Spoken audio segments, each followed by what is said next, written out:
പത്തരമാറ്റിൽ ഇനി വരാനിരിക്കുന്ന നല്ല അടിപൊളി ത്രില്ലിംഗ് എപ്പിസോഡിൻ്റെ റിവ്യൂയിലേക്ക് എല്ലാവർക്കും സ്വാഗതം. അങ്ങനെ നവ്യയ്ക്ക് വേണ്ടി കാച്ചി വെച്ച പാലിൽ ആരാണ് വിഷം ചേർത്തതെന്ന് അറിഞ്ഞേ മതിയാവും. നയനയാണ് ആ പാല് കാച്ചി വെച്ചതെങ്കിലും നയനമോൾ ഒരിക്കലും അങ്ങനെ ചെയ്യില്ല എന്ന് മുത്തശ്ശന് നന്നായിട്ട് തന്നെ അറിയാം. മറ്റാരോ ആണ് അതിൽ വിഷം ചേർത്തിരിക്കുന്നത്. അത് ആരാണെങ്കിലും കണ്ടുപിടിച്ചേ പറ്റൂ, അവർക്ക് തക്കതായിട്ടുള്ള ശിക്ഷ കൊടുത്തേ പറ്റൂ എന്ന് തീരുമാനിക്കാണ്ട് മുത്തശ്ശൻ. അപ്പോൾ അതിന് വേണ്ടിയിട്ട് നമ്മുടെ മുത്തശ്ശൻ രഹസ്യ അന്വേഷണത്തിനായിട്ട് ഒരു പോലീസിനെ ഏർപ്പാട് ചെയ്യുന്നുണ്ട്. ആ പോലീസ് അന്വേഷണത്തിന് വേണ്ടി അനന്തപുരിയിലെത്തുന്നുണ്ട്.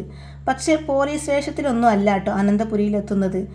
എന്തായാലും അധികം വൈകാതെ പോലീസ് പ്രതിയിലേക്ക് എത്തിപ്പെടും എന്നുള്ളത് ഉറപ്പാണ്.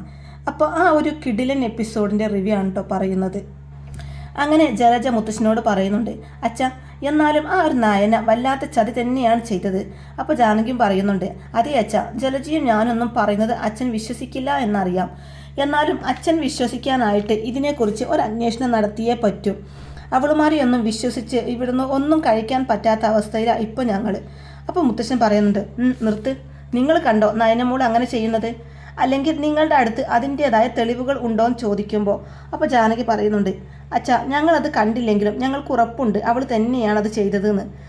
സത്യം പറഞ്ഞാൽ എനിക്ക് പറയാനുള്ളത് അച്ഛൻ ഇതിനെക്കുറിച്ച് വ്യക്തമായിട്ട് അന്വേഷിക്കണം എന്ന്.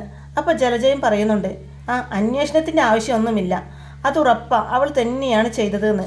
അവളുടെ കുരുട്ട ബുദ്ധിയിലെ ഇത്തരം കാര്യങ്ങളൊക്കെ ഉത്ഭവിക്കും. അപ്പോൾ മുത്തശ്ശി പറയുന്നുണ്ട്, ദേ മിണ്ടാതിരുന്ന ജലജെ, നീ വാ തുറന്നാൽ ആവശ്യമില്ലാത്ത കാര്യങ്ങളാണ് എപ്പോഴും സംസാരിച്ചു കൊണ്ടിരിക്കുന്നത്. ഇതൊന്നും നിനക്ക് നല്ലതല്ല എന്ന് ഓർത്താൽ കൊള്ളാമെന്ന് മുത്തശ്ശി പറയുമ്പോൾ അതിന് ഞാൻ എന്താ പറഞ്ഞത്? എനിക്ക് അവളെ സംശയമുണ്ടെന്നല്ലേ?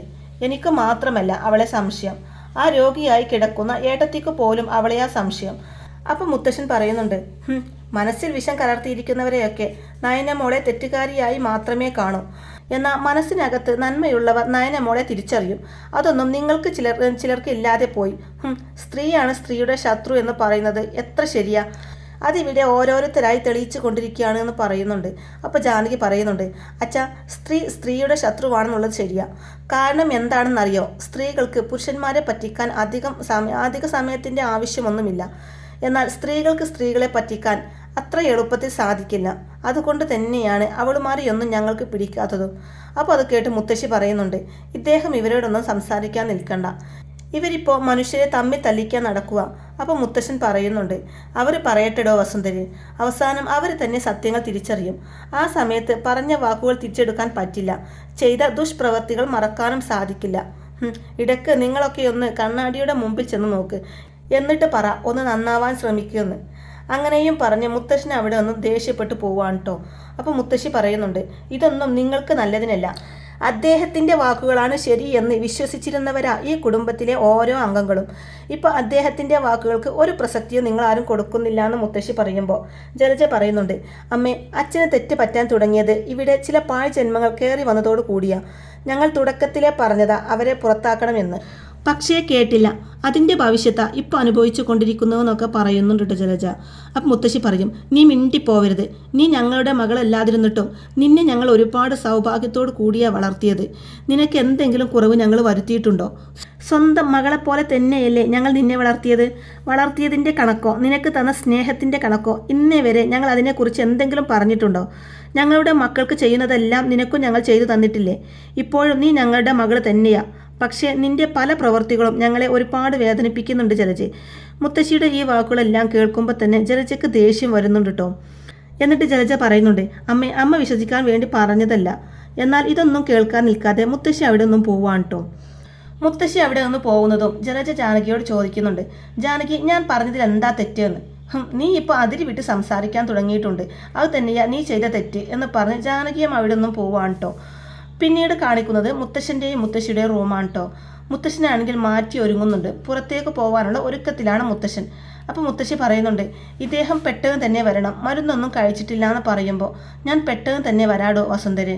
അല്ല, ഇദ്ദേഹം ദേവയാനിയുടെ അടുത്ത് കയറുന്നുണ്ടോ എന്ന് ചോദിക്കുമ്പോൾ പോകുന്ന വഴിക്ക് അവിടെയും ഒന്ന് കയറണം, ഡോക്ടറോട് വിവരങ്ങളൊക്കെ അന്വേഷിച്ചിട്ട് വേണം ഞാൻ പോകുന്ന ആളെ കാണാൻ. ഇതും പറഞ്ഞ് മുത്തശ്ശൻ അവിടെ നിന്ന് ഇറങ്ങുന്നുണ്ട് കേട്ടോ. അങ്ങനെ നേരെ പോകുന്നത് ഹോസ്പിറ്റലിലേക്കാണ്. പിന്നെ കാണിക്കുന്നത് ഹോസ്പിറ്റലിലെ കാര്യങ്ങളൊക്കെയാണ് കേട്ടോ. ജയൻ നയനയോട് ചോദിക്കുന്നുണ്ട്, മോളെ നിനക്ക് വേറെ കുഴപ്പമൊന്നും ഇല്ലല്ലോ എന്ന്.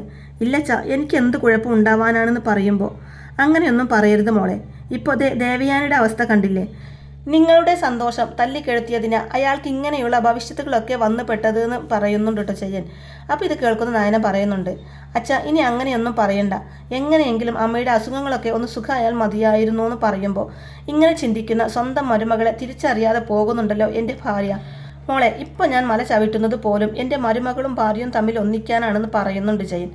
അപ്പോൾ നയന പറയും, അച്ഛാ എന്നെ അമ്മ സ്നേഹിച്ചില്ലെങ്കിലും ഞാൻ അമ്മയെ സ്നേഹിക്കും, ആ ഒരു ഉറപ്പ് എന്നിൽ നിന്നും അച്ഛനെ പ്രതീക്ഷിക്കാം.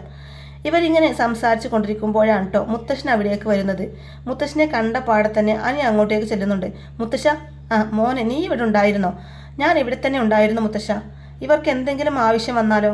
ഇപ്പോൾ ബ്ലഡ് തന്നെ എവിടുന്നും കിട്ടാനിട്ട് അവസാനം നയനേട്ടത്തിയാണ് കൊടുത്തത്. ഇല്ലായിരുന്നെങ്കിൽ വല്യമ്മയുടെ അവസ്ഥ ഇപ്പോൾ അതിനേക്കാൾ മോശമായേനെന്ന് പറയുന്നുണ്ട് അനി.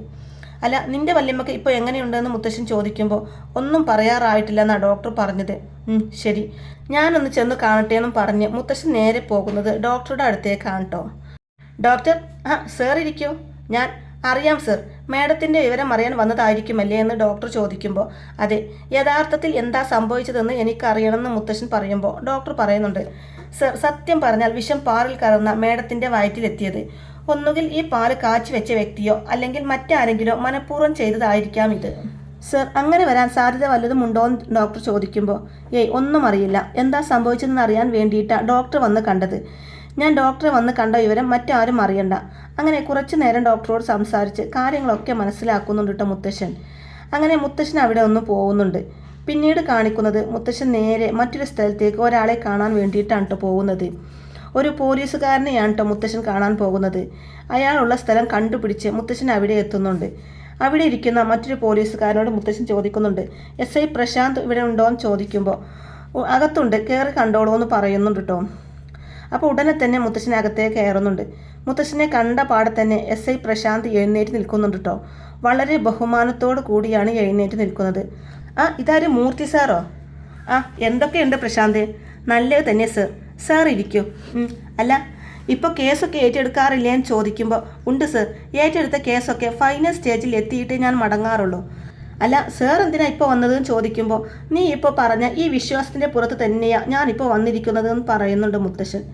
സാർ എന്നെ ഒന്ന് വിളിച്ചാൽ മതിയായിരുന്നല്ലോ, ഞാൻ അവിടെ വന്ന് കാണില്ലായിരുന്നോ എന്ന് പ്രശാന്ത് ചോദിക്കുമ്പോൾ ഇത് എൻ്റെ ആവശ്യമാണ്, അതുകൊണ്ട് ആ ആവശ്യം നടക്കേണ്ടതും എൻ്റെ ആവശ്യമല്ലേ, അപ്പോൾ ഞാൻ തന്നെ ഇറങ്ങിയേക്കാമെന്ന് കരുതിയെന്ന് പറയുന്നുണ്ട് കേട്ടോ മുത്തശ്ശൻ. അല്ല, അതിന് സാറിന് എന്താ പ്രശ്നം എന്ന് ചോദിക്കുമ്പോൾ എൻ്റെ പ്രശ്നം അങ്ങനെ പെട്ടെന്ന് പറഞ്ഞാലൊന്നും തീരില്ല എന്ന് പറയുമ്പോൾ സാർ പതുക്കെ പറഞ്ഞാൽ മതി, ഞാനത് കേൾക്കാൻ തയ്യാറാ. സാർ, എന്തെങ്കിലും ബിസിനസ് പ്രോബ്ലംസ് വല്ലതും ആണോ എന്ന് ചോദിക്കുമ്പോൾ നോ, എൻ്റെ പ്രശ്നം ഫാമിലി ഇഷ്യൂസാണ്. സാർ, ഫാമിലി പ്രശ്നമോ? അതെ, വീട്ടിലേക്ക് പുതുതായി കയറി വരുന്നവരൊക്കെ വ്യത്യസ്ത സ്വഭാവക്കാരായിരിക്കും. അങ്ങനെ വന്നിട്ടുള്ള ചില ക്രൂരമായ സംഭവങ്ങൾ. സാർ, എനിക്കങ്ങ് ക്ലിയർ ആയില്ല, സാർ ഒന്ന് വ്യക്തമായി പറഞ്ഞിരുന്നെങ്കിൽ എന്ന് പ്രശാന്ത് പറയുമ്പോൾ വീട്ടിലുള്ള ശക്തമായ തർക്കങ്ങൾ ചെന്നെത്തി നിൽക്കുന്നത് ഇപ്പോൾ കൊലപാതകത്തിൻ്റെ വക്കിലാണ്. ഇതും പറഞ്ഞ് മുത്തശ്ശൻ അനന്തപുരി വീട്ടിൽ നടന്ന സകല സംഭവങ്ങളും ആ പോലീസിനോട് പറയുന്നുണ്ട് കേട്ടോ.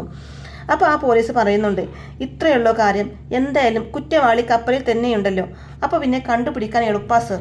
എന്തായാലും സാറിൻ്റെ വീട്ടിൽ പോലീസ് കയറി നിരങ്ങത്തൊന്നുമില്ല. പോലീസുകാർ ആ വീട്ടിൽ വന്നു എന്നുള്ള സൂചന പോലും മറ്റുള്ളവർക്ക് ലഭിക്കില്ല. ഇത് വളരെ നീറ്റായിട്ട് പ്രതിയെ സാറിൻ്റെ കയ്യിൽ ഞാൻ ഏൽപ്പിച്ചിരിക്കും.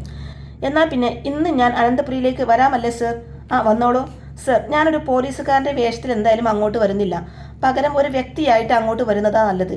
പോലീസുകാരൻ്റെ വേഷത്തിനേക്കാൾ കാര്യങ്ങൾ എളുപ്പത്തിൽ മനസ്സിലാക്കാൻ പറ്റുന്നത് ഒരു വ്യക്തിയിലൂടെയാണ്. എന്തായാലും എത്ര റിസ്ക് എടുത്തിട്ടാണെങ്കിലും പ്രതിയെ കണ്ടുപിടിച്ചിരിക്കും എന്ന് ഉറപ്പ് കൊടുക്കുന്നുണ്ട് കേട്ടോ പ്രശാന്ത്. ആ ഒരു ഉറപ്പ് തന്നെയാണ് എനിക്കും വേണ്ടത്, അതിനു വേണ്ടിയാണ് ഞാൻ ഇതുവരെ വന്നത് എന്ന് മുത്തശ്ശൻ പറയുമ്പോൾ ശരി സർ എന്ന് പറയുന്നുണ്ട് പ്രശാന്ത്. അങ്ങനെ ഇനി വമ്പൻ ടിസ്റ്റുകളൊക്കെ തന്നെയാണ് കേട്ടോ ഇനി വരുന്നത്. മുത്തശ്ശൻ നിയമിച്ച ഈ ഒരു പ്രശാന്ത് എന്ന പോലീസുകാരൻ ഒരു വ്യക്തിയായിട്ട് അനന്തപുരിയിലേക്ക് എത്തുന്നുണ്ട്. സാവകാശം അവിടെയുള്ള ആളുകളെയൊക്കെ മനസ്സിലാക്കി കാര്യങ്ങളൊക്കെ വ്യക്തമാക്കി മനസ്സിലാക്കിയതിനു ശേഷം പ്രതിയിലേക്ക് എത്തിപ്പെടുകയാണ് പ്രശാന്ത്. പോലീസ് എന്തായാലും പ്രതിയെ കയ്യോടെ പൊക്കി മുത്തശ്ശനെ ഏൽപ്പിക്കുന്നൊക്കെ ഉണ്ട് കേട്ടോ. അപ്പോൾ ഇനി എന്തായാലും നല്ല കിഡിലൻ എപ്പിസോഡുകൾ തന്നെയാണ് കേട്ടോ ഇനി പ്രേക്ഷകരെ കാത്തിരിക്കുന്നത്. അപ്പോൾ ഈ ഒരു റിവ്യൂ ഇഷ്ടമായിട്ടുണ്ടെങ്കിൽ വീഡിയോ ലൈക്ക് ചെയ്യാനും ചാനൽ കൂടി ഒന്ന് സബ്സ്ക്രൈബ് ചെയ്ത് സപ്പോർട്ട് ചെയ്യാനും മറക്കല്ലേ ഫ്രണ്ട്സ്. താങ്ക്